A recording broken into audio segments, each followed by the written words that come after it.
자, 이제 36쪽의 균형의 결정과 이동 부분인데요.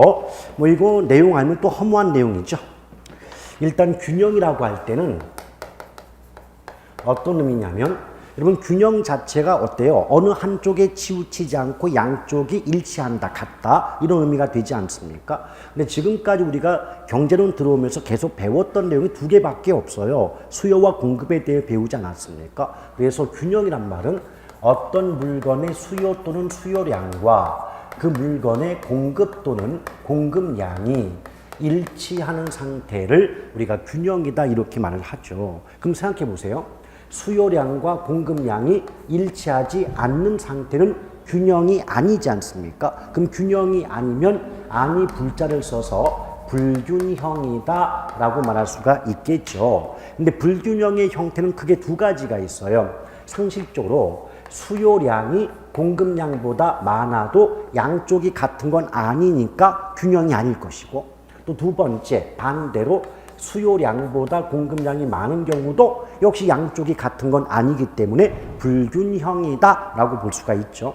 근데 첫 번째 경우는요, 수요가 공급보다 많기 때문에 초과수요라고 말할 수 있고, 두 번째 경우는 공급이 수요보다 많기 때문에 초과공급, 이렇게 표현할 수가 있는데요. 물론 앞뒤를 바꾸어 가지고 수요 초과, 공급 초과 이렇게 말해도 같은 의미를 담게 됩니다. 그런데 우리가 초과 수요, 초과 공급의 의미를 알고 있어도요, 막상 지문 속에, 문장 속에서 초과 수요, 초과 공급 이렇게 말이 나오면 잠깐 이 뜻이 뭐였더라 라고 멈칫을 합니다. 그럴 때 우리는 이런 습관을 키우세요. 초과 수요 나오면 그래, 어떤 물건이 부족한 상태를 얘기해. 또 초과 공급은 어떤 물건이 남아도는 상태를 말하는 거야 라고 차라리 옆에 써놓는 게 빨라요. 이게 뭔 말인지 기억을 해내기보다는 물건이 부족하다, 초과 수요, 물건이 남아돈다, 초과 공급, 아예 써놓고 문제 푸는 게 훨씬 간단합니다. 그럼 여러분 상식적으로요, 부족한 물건은 그 물건의 가격이 올라가요, 내려가요? 올라가겠죠. 또 반대로 남아도는 물건은 그 물건 가격이 내려가지 않겠습니까? 그래서 우리 시험에 어떻게 나온 바가 있냐면, 초과 수요는 가격의 상승을 유발하며 초과 공급은 가격 하락을 초래한다 라고 나왔거든요. 그럼 맞아요, 틀려요? 맞잖아요. 근데 저걸 우리말로 바꾸면 물건이 귀하면 귀한 물건 가격은 오르고 물건 남아돌면 남아도는 물건 가격은 내린다 이 뜻이거든요. 이게 당연한 말 아니에요? 그렇죠. 근데 그 당연한 말을 뭐 초과 수요, 초과 공급, 가격의 상승 하락, 뭐 유발 초래 이런 말을 붙여가지고 문장을 만들어 놓으니까 뭔가 있어 보이고 또 뭐 고급지어 보이지 않습니까? 별거 아니라는 거예요. 아시겠죠? 자, 그런데 이러한 그 균형 상태를 그래프로 나타내면 이거 아닐까요? 자, 항상 그래프의 기본은 피카츄라고 했잖아요. 그럼 프라이스 가격이 있을 것이고 쿼안티티 양이 있다고 할 때 균형이 되려면 우리 앞서 보셨던 우하향하는 수요 곡선이 있었죠. 근데 수요는 영어로 디맨드고 약자는 D라고 표시합니다. 그 다음에 공급 법칙상 우상향하는 공급 곡선이 있었죠. 공급은 서플라이고 약자는 S가 돼요. 그러면 우하향하는 수요 곡선과 우상향하는 공급 곡선이 맞닿는 점이 균형점이 되고, 이 균형점에서 결정되는 가격을 가격 앞에 균형자 붙여가지고 균형 가격, 또 균형점에서 결정되는 양을 균형양 이렇게 부르고 있다는 얘기예요. 그렇죠? 그런데 여러분 생각해봐요. 잠깐 끊고 우리 조금 전에 요 이전 시간에 수요의 변화, 공급의 변화, 양자가 빠질 때는 곡선이 오른쪽, 왼쪽 이동할 수 있다 그러지 않았습니까? 그렇죠? 그럼 만약에 어떤 이유 때문에 수요 곡선이 증가 방향인 오른쪽으로 이동하거나 또 감소 방향인 왼쪽으로 이동하게 되면 오른쪽, 왼쪽 이동한 이 수요 곡선과 노란색 공급 곡선이 맞닿는 균형점이 달라지는 것 아시겠죠? 그럼 균형점이 달라지게 되면 그 새로운 균형점에서 결정되는 가격과 양도 달라질 수밖에는 없지 않겠습니까? 이런 경우를 우리는 균형의 이동, 균형의 변동이라고 해서 우리 시험에 자주 출제가 되고 있다라고 보시면 되겠습니다. 아시겠어요? 자, 그러면 일단 균형의 이동과 관련해서 패턴은 두 가지예요. 어떻게 두 가지로 나눠지냐면 일단 수요나 공급 중에서 어느 한쪽만 바뀔 때가 있고 수요 공급이 양쪽 모두 다 바뀔 때가 있더라는 거죠. 근데 저는 이제 11, 12월 달은 기초다 보니까 수요 공급이 양쪽 다 바뀔 때는 기본 때 하고요. 수요나 공급 중에서 한쪽만 바뀔 때만 말씀드리거든요. 좀 볼게요. 자, 수요, 예컨대 공급은 변화가 없다. 즉 공급은 그대로인데 수요만 늘어나거나 감소하는 경우가 있을 것이고 또 반대로 수요는 불변, 변화가 없는데 공급만 늘어나거나 줄어드는 경우가 있지 않겠냐 이 말이에요. 이럴 때 과연 균형 가격과 균형 양은 어떻게 변동하겠는가? 자, 이 점을 우리가 살펴보자는 거예요. 오케이? 자, 그런데 저는 이렇게 볼 겁니다. 나중에 그래프를 그려보겠지만 저 같으면 수요 증가 나오잖아요. 그럼 너무 이론적으로 달려들지 않고 저는 이렇게 풀 것 같아요. 수요 증가 나왔다. 그러면 인기 짱. 아시겠어요? 수요 증가는 인기 짱이에요. 자, 원래 수요 증가는 뜻이 뭐예요? 어떤 물건을 더 많이 사게 된다는 거죠. 왜 더 많이 사게 돼요? 그 물건의 인기가 좋기 때문이에요. 아시겠죠? 따라서 어떻게 기억한다? 수요 증가는 인기 짱. 그럼 인기가 높은 물건은 가격이 올라갈까요? 내려갈까요? 인기 높은 물건은 올라가겠죠. 그럼 인기가 높은 물건은 시장에서 거래되는 양이 많아질까요? 줄어들까요? 자, 그러면 반대로 수요 감소자가 나왔다면 인기 하락. 그렇게 쓰면서 문제 풀면 훨씬 빨라요. 정확하고. 근데 제가 항상 또 이 말씀 드리고 싶은 게 뭐냐면 매년마다 문제 풀잖아요. 우리 수험생들 이렇게 풀어요. 이렇게 푸다니까. 아시겠어요? 눈으로만 푸는 거죠. 근데 나중에 이제 우리가 문제를 풀거나 할 때요. 제가 보여드릴 거예요. 그 문제를 출제한 출제 당사자인 저 역시도 한 줄 한 줄 밑줄 그으며 푸는데 수험생들이 너무나 기고만장. 손 하나도 안 대고 눈으로만 푸는 거죠. 안 풀려요, 그거 절대로.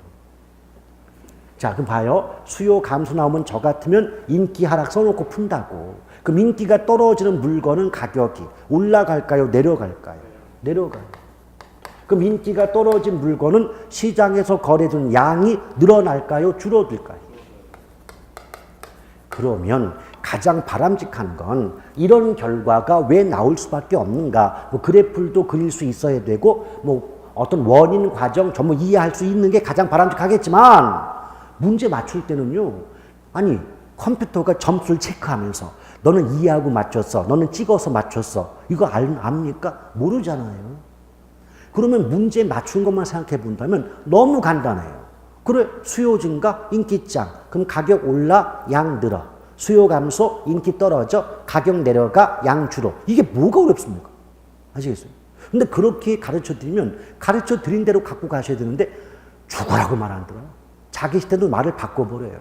근데 앞에서 어떤 말씀드린 건 거기에 가장 적합한 말씀 드리고 있는 것이지 여러분이 임의로 바꾼다고 그게 내용이 나눠지지가 않아요. 그리고 공급은요 더 간단해요. 어떤 물건의 공급이 늘어난다는 건 그 물건의 양이 늘어난다는 말과 같은 거예요. 그럼 양이 늘겠죠. 아시겠어요? 그럼 어떤 물건의 양이 늘어나면 그 물건 이전보다 귀해져요, 흔해져요? 그럼 흔한 물건 가격은 내려가요. 뒤집어서 공급이 줄어든다는 건 우리말로 하면 그 물건 찾아보기 어렵다는 거예요. 왜? 양이 줄었으니까. 그럼 시장에서 거래된 양이 줄어요. 그럼 그 물건 찾아보기 어려워요. 그럼 흔해진다, 귀해진다. 그럼 귀한 물건 가격은? 아시겠어요? 지금 제가 알려드린 대로 생각하면 저거 그래프 그릴 것도 없고 뭘 따로 외울 것도 없고 딱 보자마자 답이 나와야 되는데 죽어라고 하네요. 그래서 그게 항상 좀 매년 안타까워요.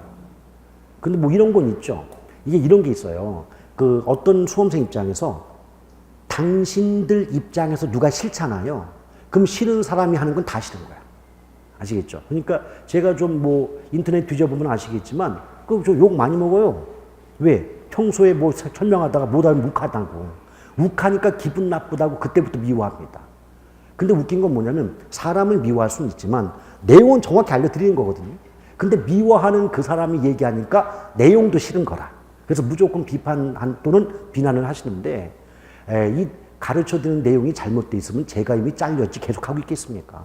오케이? 그래서 여러분 마음에 들지 않아서 욕을 하실 수는 있겠지만 강의 내용은 정확한 겁니다. 자, 근데 어쨌든 이거 원래는 이론으로 따지면 그래프를 지금 다 그려서 확인할 겁니다. 그러나 굳이 그래프 그리지 않아도 그래. 공급이 는다는 건 양이 많아지는 거야. 그럼 흔해지니까 가격은 내려갈 거야. 이 생각만 가지면 우리 기출문제는 100이면 100 다 푸는 거예요. 자, 그러면 제가 이거 모두를 그래프를 그리면 그래프 4개를 그려야 되니까 그냥 간단하게 하나씩만 뽑아가지고 해볼게요. 제가 수요 증가 하나 그래프 그려보고 공급 증가에 관련된 그래프를 하나씩만 뽑아 그려보도록 할게요. 자, 예컨대 이렇게 문장이 나오는데요.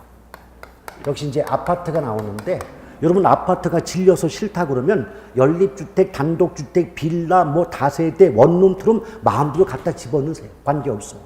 그러면 아파트의 가격이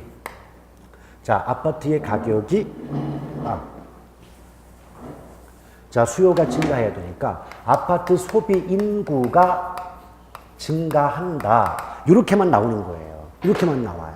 그럼 보세요. 상식적으로 아파트가 됐든 뭐가 됐든 어떤 물건을 소비하는 인구가 늘어나게 되면 소비 인구가 많아지면 아파트란 물건을 이전보다 많이 쓸까요? 덜 쓸까요? 많이 쓰겠죠. 그럼 결과적으로 아파트의 수요량은 증가하겠죠. 그럼 이 뒤에는 출제는 여기까지 되지만 우리가 해석해보면 그 결과로 아파트란 물건의 수요량이 늘어나겠구나 해석되잖아요. 근데 우리 앞에서 뭐 배웠어요? 양이 변화할 때는 양이 변화하는 원인부터 찾아보라고 하지 않았어요. 그럼 인구의 변화 때문에 양이 변한 거 맞죠? 그럼 인구라는 말은 최소한 그 물건 값은 아니기 때문에 양자 붙인다 빼는 거예요.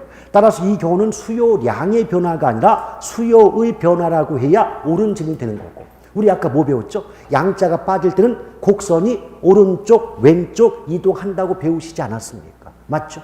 근데 여기서 증가하게 되면 곡선이 오른쪽으로 이동하게 되거든요. 자, 그럼 볼까요? 이걸 바탕으로 그림을 그리겠습니다. 항상 균형과 관련된 그래프는요. 피카츄 이름은 DS예요. 디맨드 수요, S 서플라이 공급이잖아요. 성은 김이요 이름은 DS 이게.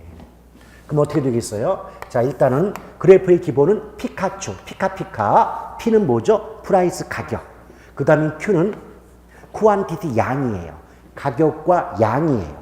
근데 균형이 되려면 균형이란 말이 나오면 무조건 수요 공급을 비교를 해야 되니까 우하향하는 수요 곡선과 우상향하는 공급 곡선이 맞닿는 균형점을 찾아야 돼요. 그 원래 균형점에서 균형 가격이 100원, 균형량이 100개였다고 가정을 해보자는 거죠. 이런 상태에서 이런 문장 나오면 해석해 보니까 그래 수요가 늘어나니까 수요 곡선이 오른쪽으로 이동할 거야 라고 결론 날 수 있겠죠. 그러면 이 상태에서 수요 곡선을 오른쪽 이동시켜 볼까요? 이렇게 됐죠. 화살표 방향 보세요. 오른쪽 왼쪽. 오른쪽이잖아요. 그렇죠. 그럼 오른쪽 이동한 노란색 수요 곡선과 원래 하얀색 공급 곡선이 맞닿는 이 점이 새로운 균형점이 되는 거죠. 새로운 균형점. 그러면 이 균형 상태에서 새로운 균형 가격과 새로운 균형량이 결정되는 건 이해되시겠죠. 그럼 하얀색이 원래 값, 노란색이 바뀐 값. 그럼 일단 가격은 100원에서 150원으로 올라가고 양도 100개에서 150개로 늘어나는 거 확인되잖아요. 그럼 위에서 보면 수요 증가 시 가격 올라가고 양 늘어난다. 결과가 확인되는 거 아닙니까? 오케이? 맞죠? 그래서 원칙은 뭐냐면 그래프만 그릴 줄 알면 굳이 이런 내용 외우지 않아도 답이 나온다 이 말이에요. 근데 나는 그래프 그리기 싫어요. 근데 외우기도 잘 못하겠어요. 이러신 분들은 아까 말씀드린 거 수요 증가 나오면 옆에 써놓으라고 인기 짱. 그럼 인기가 높아졌구나. 그럼 인기가 높아지는 물건은 가격이 올라갈 거고 거래되는 양도 늘어날 거야. 이러면 게임 끝난 거 아니야. 아시겠습니까? 그렇게 보세요. 이제 두 번째, 공급 증가 시 과연 이런 결과가 나오게 될 것이냐 확인을 한번 해볼게요. 자, 이제 공급이에요.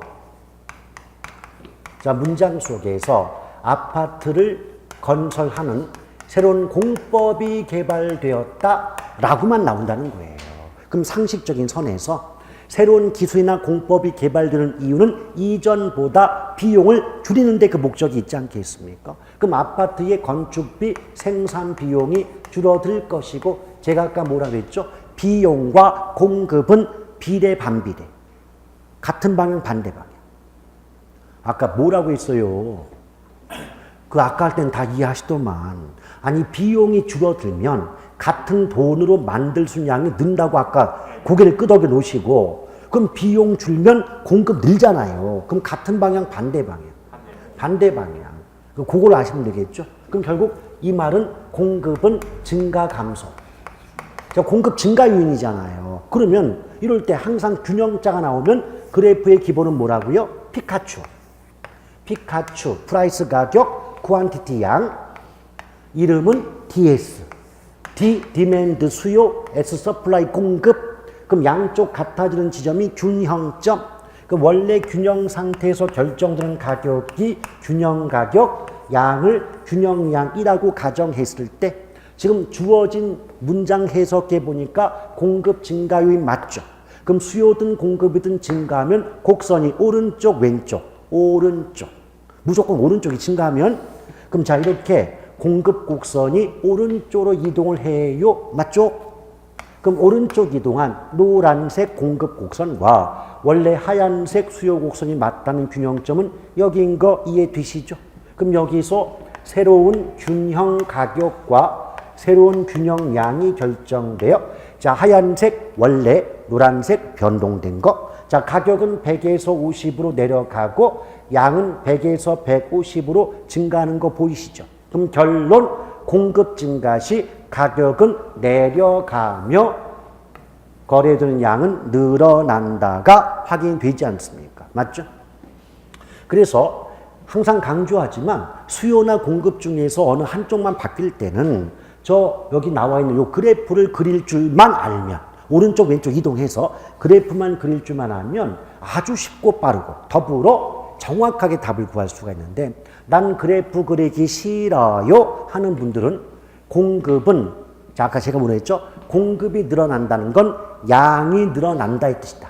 그럼 양이 늘어나면 그만큼 그 물건 흔해지니까 가격은 내려간다. 상식적인 선에서 조금만 생각해 보면 외우지 않아도 답이 다 나오는데 굳이 끝까지 다 외우고 끝까지 다 외워. 다 외워놓고 나중엔 기억 안 나면 역시 말짱꽝이에요. 항상 단순 암기의 끝말은 뭐다? 단순 암기의 결말은 가정 파탄이에요. 아시겠어요? 문제 못 푼다고 기억이 안 났을 때. 그리고 여러분 또 하나 요령을 좀 알려드리면 여기 보세요. 어차피 오늘 말씀드리는 건 1월 달에도 또 3, 4월 달에도 또 계속 반복을 할 거니까 지금 뭔가 외우려고 하지 마시고 부담 갖지 마세요. 요럴 때 잠깐 가격이 없다고 봐요. 가격이 없다고 보고 저를 따라와 보세요. 자, 화살표 그려봅니다. 자, 수요 증가, 수요 감소, 공급 증가, 수요 감소, 화살표 이렇게 표시할 수 있죠. 양 잘 봐요. 어떤 느낌 들어요? 수요 공급을 막론하고 증가자가 나오면 양은 늘어난다가 나오지 않아요? 또 수요 공급 막론하고 줄어든다고 나오면 양도 줄어든다고 나오지 않나요? 오케이? 그럼 저 같으면 저걸 외우지 않고 이렇게 개념을 잡을 겁니다. 수요 공급과 양은 변화 방향이 같다. 아시겠어요? 그럼 만약에 예컨대 잘 모르겠는 칠판 보시면 귀로 한번 들어보라고. 수요가 됐든 공급이 됐든 증가한다고 나오면 무조건 양은 늘어난다는 말이 나와야지. 줄어든다고 나올 수는 없는 거예요. 또 수요든 공급이든 감소한다고 나와 있으면 무조건 양은 줄어든다고 나와야지 늘어난다고 나올 수가 없는 구조다 이 말이에요. 아시겠어요? 그런 개념 몇 가지만 알면 하나도 외우지 못하거나 또 그래프를 그릴 수 없는 분들도 답은 무조건 금방 다 맞추기 게 정상인데 1년 내내 배워도 그걸 못 알아듣는다는 것은 그냥 외우기 바쁘다는 얘기예요. 근데 물론 인간적인 이해는 갑니다. 왜? 한 과목만 배우는 게 아니고 6개 과목을 공부하다 보니까 얼마나 힘이 들겠습니까? 그래서 어쩔 수 없이 좀 빨리 좀 하려고 결과를 내려다 보니까 외우시는데 그게 이게 그런 게 있어요. 급히 먹는 밥이 체한다는 말이 있듯이 개론 과목 외웠다가 난리 나요. 물론 이제 아마 민법 교수님께서도 민법은 외우는 게 아니라 이해를 해야 된다 이런 말씀 하시죠. 그게 1차 과목의 특징이에요. 1차 두 과목은 기본적인 체계가 머릿속에 이해가 되지 않으면 외워봤자 쓸모없이요. 왜? 외운 그대로 안 나오면 답을 모르겠는데 어떻게 맞추냐. 아시겠죠? 근데 2차 과목들은 이게 누가 어떤 과목을 제가 이렇게 폄하고 그런 오해하지 마시고 과목 특징이 2차 과목에 배열된 과목들은 그냥 하늘 천 따전 무조건 외우기만 해도 일단 답은 어떻게 대충 맞출 수가 있는데 1차 과목 두 가지 과목은 이해가 선행되지 않으면 외워도 이 답을 맞추기 어려운 그런 특성을 갖고 있어요. 됐죠? 그러면 제가 아까 뭐라 했어요? 오늘은 제가 수요 공급 중 어느 한쪽만 바뀔 때를 말씀드리고 수요 공급 양쪽 다 바뀔 때의 내용은 제가 1, 2월 수업 때 알려드리겠다 말씀드리지 않았습니까? 그렇다면은 그럼 봐봐요. 36쪽에 뭐 균형 개념이라든지 또 균형의 결정 오른쪽 그래프 나와 있고 또 가로 2번에 균형 이동에서 수요만 증가 감소, 공급만 증가 감소할 때 양과 가격 변화 표 나와 있지 않습니까? 그래요. 그리고 그 대표적으로 이제 수요 증가나 공급 증가 시에 그래프 그려져 있죠. 그 표 아래의 그래프가 왼쪽 그래프는 수요 곡선이 오른쪽 갔으니까 수요 증가고 오른쪽 그래프는 공급 곡선이 오른쪽 이동해 있으니까 공급 증가 아니겠어요? 그럼 저는 지금 어때요? 요 그래프는 수요 증가 얘기한 거고 요 그래프는 공급 증가 얘기한 거 아닙니까? 그래요 안 그래요? 설명 다 마친 거이고 됐죠? 그럼 뒷장 넘겨보시면 4번의 탄력성 나오죠? 그런데 그럼 나중에 공부를 계속 하시다 보면 요 앞장 각 그 균형의 이동까지는 나중에 보면 이제 거의 뭐 쉽게 여러분 생각하시고 문제 꽤 잘 푸세요. 그러다가 이 탄력성만 들어가면 공부 좀 하신다는 분들도 무슨 블랙홀에 빠진 것처럼 1년 내내 다람쥐 쳇바퀴 돌다가 내 탄력성 없는 세상에 살고 싶다고 유언을 남기는 경우가 있지요. 무슨 말이냐. 근데 제가 볼 때는 솔직히 한 말씀 드릴게요. 제가 볼 때는 이거 굉장히 쉬운 개념이에요. 기본 체계만 이해가 됩니다. 근데 그렇게 체계를 알려드려도 그게 그렇게 싫은가 봐요. 제가 볼 때는 여러분들이 이해력이 뒤떨어진다거나 능력이 없는 게 아니고 싫어서 안 하는 거예요. 이게. 싫어서 안 해요. 하면 되는데. 그럼 제가 지금부터 탄력성의 기본 개념을 쭉 한번 연결시켜 볼 테니까 너무 어렵다는 선입관 배제하시고 한번 들어보시라고. 오케이? 자, 이게 좀 많아요. 이제부터 책 보지 마세요. 괜히 책 봤다가 머리 진짜 뽀개집니다. 이 개론 과목이 고급진 과목이라 용어를 좀 예쁘게 써야 되는데 흥분하다 보면 뭐 박살난다, 쪼개진다, 뭐 뽀개진다, 초토화된다 좀 과격한 용어를 쓰고 있지만 생긴 거와 달리 굉장히 여립니다. 그래서 뭐 엄마하고 같이 장 보고 다니고 뭐 그릇이라든지 뜨개질을 좋아하는 그런 남자죠. 그러다 보니까 아직도 혼자 계시지만 자 그럼 볼까요? 탄력성이에요. 근데 지금 뭐 결혼하셨습니까? 안 하셨어요? 결혼? 하셨습니까? 그래요? 근데 제가요, 요새 보니까 예전부터 결혼하신 분들하고 이제 많으신 결혼하셨잖아요? 그럼 술 한잔 먹다 보면 하나같이, 한결같이 결혼해서 행복하다는 말 들어본 적이 없어요. 전부 뭐, 다시 네가 부럽다는 둥, 뭐, 다시 옛날로 돌아간다면 안 했다는 둥, 이런 말 듣다 보니까 저는 제 자신이 너무 행복하다라는 느낌을 받습니다. 그걸 왜 하고 있습니까 도대체? 그래 놓고 뭐라는 줄 알아요? 그래도 한 번은 해봐라. 싫다면서 왜 하라 그래? 저는 싫습니다. 자, 이거를 요새는 뭐 비혼이라는 말 쓰거든요. 그렇죠? 미혼이 아니라 비혼이다. 이 말 씁니다. 자, 지금부터 말씀드릴게요. 탄력성이 뭐냐면 일단 의미는 어떤 자극이 주어졌을 때 그 자극에 대해서 나타나는 반응의 정도를 측정하는 지표를 우리는 탄력성 또는 탄력도라고 말을 하거든요. 네. 일단 원래 이게 원래 말뜻인데 개념인데 요걸 좀 더 어렵게 말하면 우리가 보통 혹시 그런 말 들어봤나요? 옛날 그 수학 시간에 종속변수, 독립변수 이런 말 들어봤던 기억이 있어요? 아니 내용을 물어본 게 아니고 그런 말을 들어본 기억이 있냐고요. 그렇죠. 그런데요. 우리 걱정할 거 없어요. 우리 수학이 아니기 때문에 시험에 독립변수, 종속변수란 말이 나오는 경우가 있지만 그 말의 뜻이 뭐냐고 물어보진 않습니다. 다만 요 정도는 알아야 돼요. 원인은 독립변수고 결과는 종속변수다. 그 정도는 알아두셔야 되는데 제가 이 말씀 왜 드리냐. 그냥 별거 아닌데 출제자가 문장을 어렵게 내고 싶잖아요. 그럼 어떻게 하면 줄 알아요? 이 원인이 독립변수 그랬고 제가 그 다음에 결과가 종속변수라고 말하지 않았습니까? 그럼 출제자가 니들 한번 당해보아. 이럴 때 문장 이렇게 만들어요. 탄력성이란 독립변수의 변화율에 대한 종속변수의 변화 정도를 측정하는 정량적 지표를 의미한다. 막 이렇게만 나와요. 그럼 이제 근데 문제는 뭐냐. 알고 보면 별 내용이 아닌데 그런 표현들을 싫다고 안 들어보고 익히지 않으면 되게 어렵게 느껴진다 이 말이에요. 왜 우리 그런 말 쓰죠? 객관적인 난이도는 높지 않았으나 체감 난이도는 높았다. 이런 말 쓰는 경우 있잖아요.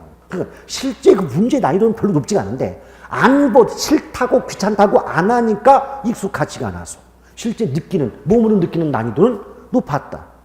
그 말은 좋게 써주는 말이고 우리말로 냉정히 해석하면 공부 덜 했다는 뜻이에요. 공부 안 했다는 얘기예요, 그거. 아시겠어요?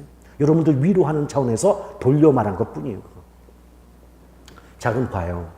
이 탄력성은 크게 수요의 가격 탄력성, 수요의 소득 탄력성, 수요의 교차 탄력성 세 가지로 구분이 돼요. 물론 가격 탄력성은 수요 탄력성과 공급 탄력성 두 개로 나눠지지만 나머지 소득과 교차 탄력성은 수요 탄력성에만 해당이 됩니다. 근데 이게 처음에 볼 때는 우와 되게 많다. 뭔가 복잡할 것 같아. 생각 들지만요. 개념을 천천히 살펴보시다 보면 어렵지 않아요. 자, 근데 이 중에서 가장 중심이 드는 게 가격 탄력성이거든요. 잘 보세요. 지금 가격 탄력성은 탄력성 앞에 붙는 제목이 뭐죠? 가격이죠. 그럼 제가 무엇을 말씀드리시느냐? 탄력성 앞에 나오는 제목이 원인 또는 자극입니다. 그래서 어떤 물건의 가격이 변화하는 것이 원인 또는 자극에 해당이 된다는 거죠. 그럴 때 그 물건의 값이 변할 때, 자, 요 탄력성 맨 앞에 나온 제목이 뭐예요? 수요의 가격 탄력성 아닙니까? 그 맨 앞에 나온 제목이 뭐다? 결과입니다. 반응입니다. 그래서 가격 변화는 탄력성 앞에 나왔으니까 원인 또는 자극이고 수요는 맨 앞에 나와 있으니까 뭐다? 반응 또는 결과에 해당이 됩니다. 그래서 어떤 물건의 가격이 변할 때 그 물건의 수요량이 얼마만큼 변화하는가를 측정하는 지표를 수요의 가격 탄력성 이렇게 표현하거든요. 오케이? 근데 보세요. 여기 문장에서 보면 뭐뭐에 대항이란 말 나왔죠. 이것도 이제 문장 해석상 요령인데 어느 파트 어떤 문장을 망하고 뭐뭐에 대한 나오면 대안의 앞이 분모가 됩니다. 대안의 뒷부분이 분자가 되는 겁니다. 오케이? 그러면 이 구조를 이해한다면 이 문장만을 가지고 수요의 가격 탄력성을 구하는 공식을 알 수가 있겠죠. 아시겠죠? 여러분 분수식은 분모, 분의 분자가 되는 거 아니겠습니까? 분모가 아래, 분자가 위쪽에 있겠죠. 그럼 이것만을 가지고 수요 탄력성을 구하는 공식을 구하게 되면 가격 변화율 분의 수요량의 변화율 이런 공식이 나옴을 이해하실 수 있겠습니까? 근데 이것도 제가 항상 가슴 아픈 구석이 있어요. 무슨 말이냐? 매년마다 이건 정말 잘 외우시더라고, 이 문장. 잘 외워. 그래서 물어봐요. 그럼 공식이 어떻게 됩니까? 공식은 기억이 안 나는데. 이 자체가 공식인데 공식을 외워놓고 공식 물어보면 공식이 기억이 안 난다 그래요. 그 말은 뭘까요? 말의 뜻을 파악하는 게 아니고 문장을 제대로 외웠다는 의미가 되죠. 아시겠죠? 자, 뭐뭐에 대한 나오면 무조건 앞이 뭐다? 분모. 뒤가 분자가 돼요. 그럼 보세요. 제가 이제 조금 이따 가요태는 함께 설명할 거고, 이제 비교하기 위해서 보는데, 자, 두 번째는요, 탄력성 앞에 붙는 제목이 뭐예요? 소득이죠. 그럼 제가 조금 전에 뭐라 그랬죠? 탄력성 바로 앞에 붙는 제목이 자극 또는 원인에 해당이 된다 하지 않았습니까? 그럼 얘는 무엇이 변할 때? 그렇습니다. 소득자가 나왔잖아요. 그럼 소득이 변화할 때 그에 대해서 어차피 얘는 공통적으로 맨 앞에 제목이 뭐예요? 수요잖아요. 그럼 무슨 양이 변한다? 수요량. 그럼 소득이 변화할 때 그 물건의 수요량이 얼마만큼 변화하는가를 구하는 지표를 우리 뭐라 그래요? 수요의 소득 탄력성 이렇게 말을 한다는 거죠. 오케이? 그럼 보세요. 얘도 지금 문장을 보면 가운데가 뭐예요? 뭐뭐의 대안이잖아요. 그럼 앞이 뭐다? 분모, 뒤가. 그럼 공식 볼까요? 자, 맨 앞이 소득이니까 분모가 뭐예요? 근데 분자값은 똑같잖아요.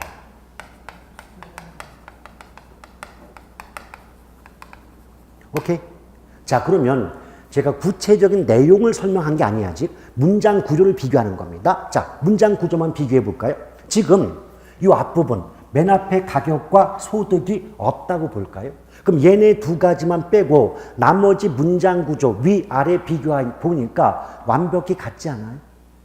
같지요.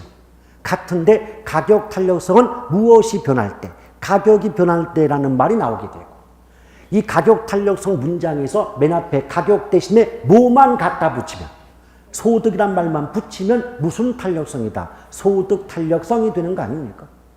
그래요, 안 그래요? 그럼 제가 입장을 바꿔놓고 제가 수험생 입장이라면 저는 이렇게 기억할 거예요.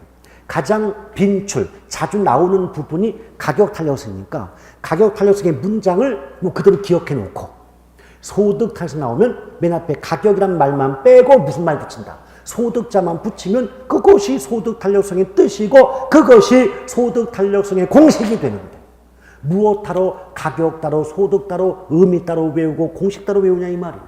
understand? 자, 이제 첫 번째와 세 번째를 비교해 봅니다. 자, 세 번째 보니까 무슨 탄력성? 교차 탄력성. 저는 이렇게 말씀드리고 싶습니다. 교차 탄력성은요, 기본적으로는 가장 첫 번째 나오는 가격 탄력성의 구조와 같습니다. 그럼 이제 가격 탄력성과 같다고 보고 문장을 그대로 써볼게요.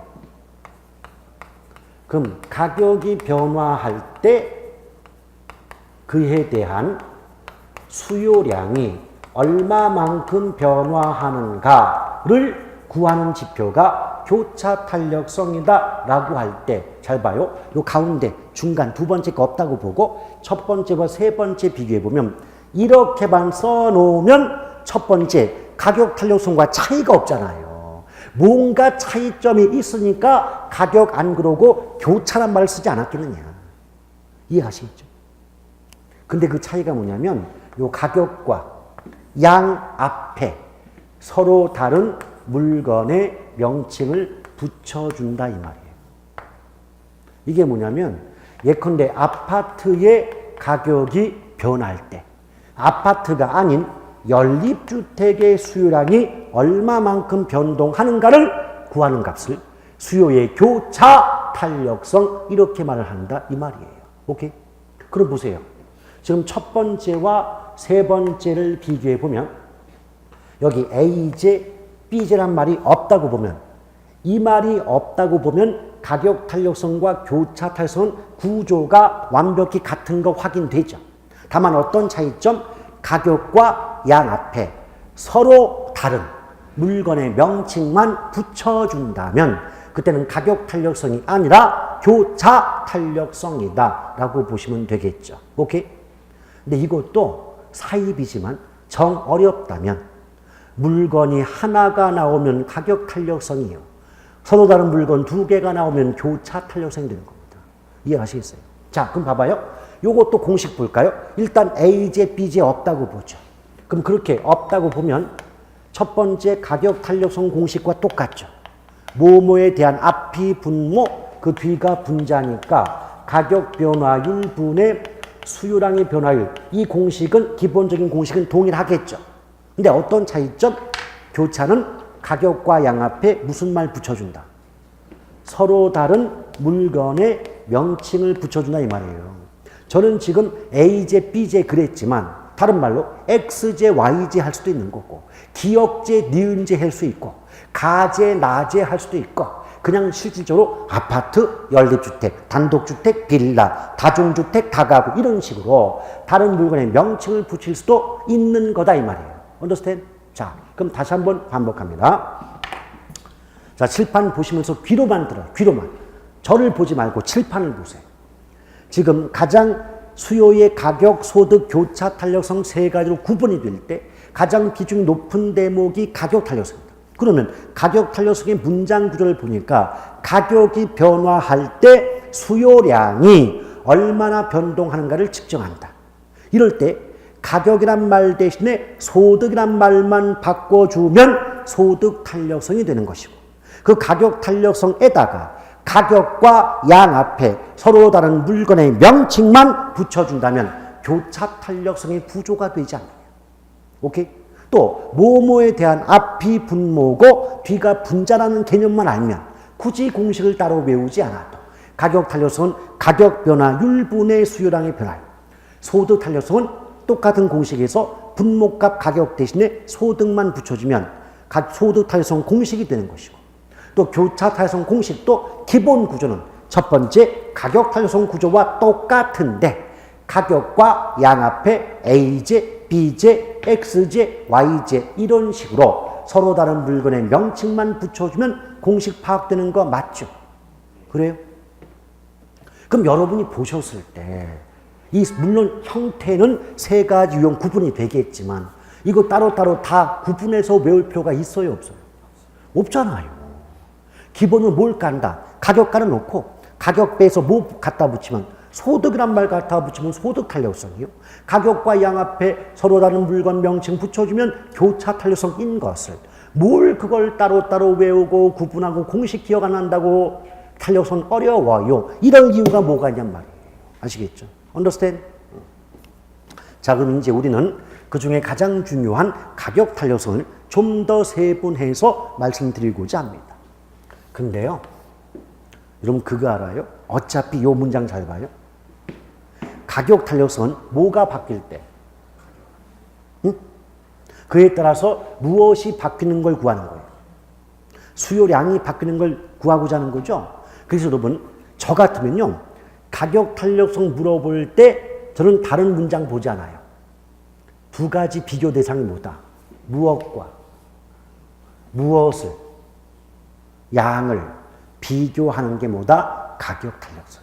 오케이? 근데 만약 이때 양이 공급량이면 공급 탄력성이고 수요량이면 수요 탄력성이라고 할 뿐인 거예요. Understand? 자, 무엇과 무엇만 비교한다고요? 가격과 양. 그게 가격 탄력성이에요. 그럼 볼까요?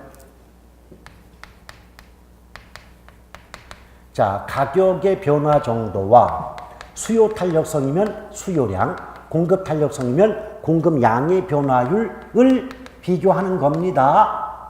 그럼 여기서 아파트란 물건이 있대요. 근데 아파트란 물건의 가격이 10% 오르거나 내림에 따라 아파트의 수요량이 20% 줄어들거나 늘어난다. 이렇게 말이 나오더래요. 오케이? 그런데 제가 왜 상승, 하락, 증가, 감소를 가로로 묶은 줄 아십니까? 가격 탄력성은 값을 절대값으로 구합니다. 그럼 절대값으로 값을 구한다는 건 마이너스 음의 값이 없다는 뜻입니다. 음의 값이 없을 때는요, 상승, 하락, 증가, 감소는 신경 쓸 필요가 없습니다. 뭐만 신경 쓴다? 변화. 숫자만 신경 씁니다. 가격 변화, 양 변화만 신경 씁니다. 아시겠죠? 자, 가격은 얼마 바뀌었다? 10. 양은 20 바뀌었죠. 그럼 가격보다 양이 많이 바뀐 거 맞죠? understand? 여기까지 이해돼요, 안 돼요? 돼요? 그럼 가격보다 양이 많이 바뀌었다는 건 자극에 비해서 반응의 정도가 컸다는 얘기예요. 그럼 이럴 때 우리는 탄력성이 크다고 할까요? 작다고 할까요? 탄력성이 크다고 하죠. 이 탄력성이 클 때 탄력적이다 이렇게 말을 하는데 제 여담이지만 이런 말씀 한번 드려볼게요. 여러분 누군가를 간지럽히는 것도 자극을 주는 겁니다. 맞잖아요. 근데 이 간지럽히는 건 자극이고 간지럼을 타는 게 반응이죠. 맞죠? 그러면 어떤 사람은 조금만 간지럽혀도 굉장히 간지럼을 크게 타는 사람이 있잖아요. 이 말은 뭐예요? 간지럼을 태우는 것보다 간지럼을 더 많이 탄다는 건 자극에 비해서 반응이 크게 나온 셈 아닌가요? 이럴 때 우리는 탄력적이다 그래요. 앞으로 여러분들 이런 그 이론적인 용어는요, 이론적으로 받아들이면 힘이 들어요. 그 현실의 대화 속에서 앞으로 이렇게 대화를 나누세요. 너 되게 간지럼 많이 탄다 그러지 말고 너 되게 탄력적이다 라고 하자는 거죠. 그리고 너 성격 예민하다 그러지 말고 너 되게 탄력적이네 라고 하자는 거예요.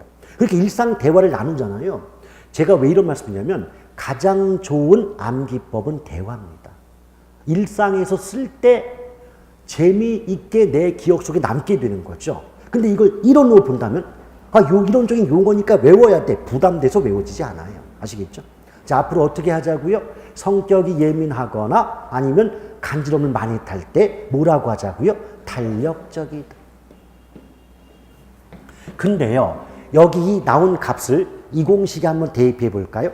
가격은 분모, 10만큼 바뀔 때 퍼센트 나발이고 필요 없어요. 숫자만 봅니다. 양이 20만큼 바뀐 거 맞죠? 그럼 0 하나 필요 없잖아요. 그럼 2가 나오겠죠? 근데 탄력성은 가격 탄력성이에요. 가격 탄력성은 절대값 그랬죠.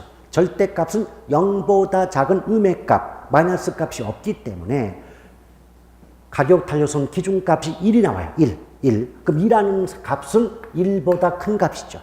그래서 탄력성이 1보다 크면 탄력적이다 이렇게 말을 하고 있다는 겁니다. 아시겠어요? 오케이? 그럼 두 번째가 뭐냐? 가격은 10만큼 바뀔 때 이제 증가, 감소, 상승, 하락은 신경 끌 테니까 안 쓸게요. 여러분들 앞으로 숫자만 비교하는 연습을 하셔야 돼요. 가격 10 바뀔 때 양이 5 바뀌었다. 그럼 가격보다 양이 적게 바뀌었죠.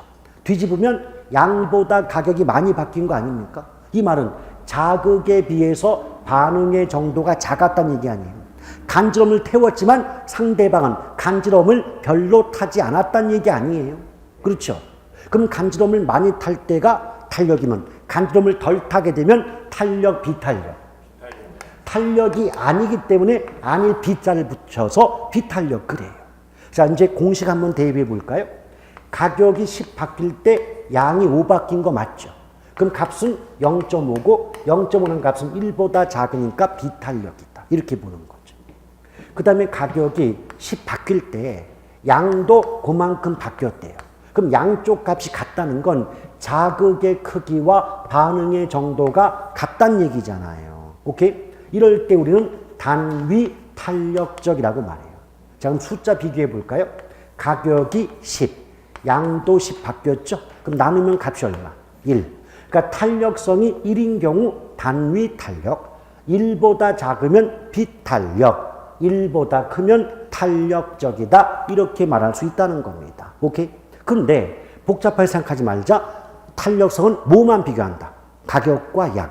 가격과 양만 비교하면 돼요. 그래서 가격보다 양이 많이 바뀌었다. 탄력. 가격보다 양이 적게 바뀐다. 비탄력. 가격이 바뀐 만큼 양이 바뀐다. 단위 탄력. 이런 내용 나중에 계속 공부하다 보면 익혀지니까 외우려고 하지 말고 비교하라. 관계를 파악하라. 오케이? 근데 이런 경우 있죠. 가격은 전혀 바뀌지 않았는데, 가격이 오르거나 내리지 않았는데 양이 늘어나거나 줄어드는 경우가 있지 않느냐. 그럼 이 말은 뭐냐? 자극은 없었는데 반응이 나왔다는 얘기예요. 간지럽히지 않았는데 상대방은 거품을 물고 쓰러진다는 거예요. 왜 그런 경우 있잖아요. 제가 그런 타입인데 간접히지 않았지만 눈빛으로 이제부터 간지럽힐 거야 하는 그 순간 저는 기절을 합니다. 이미 그 순간 온몸이 간지러워요. 이런 경우를 뭐라고 한다? 손대면 톡. 이것이 바로 완전 탄력이에요.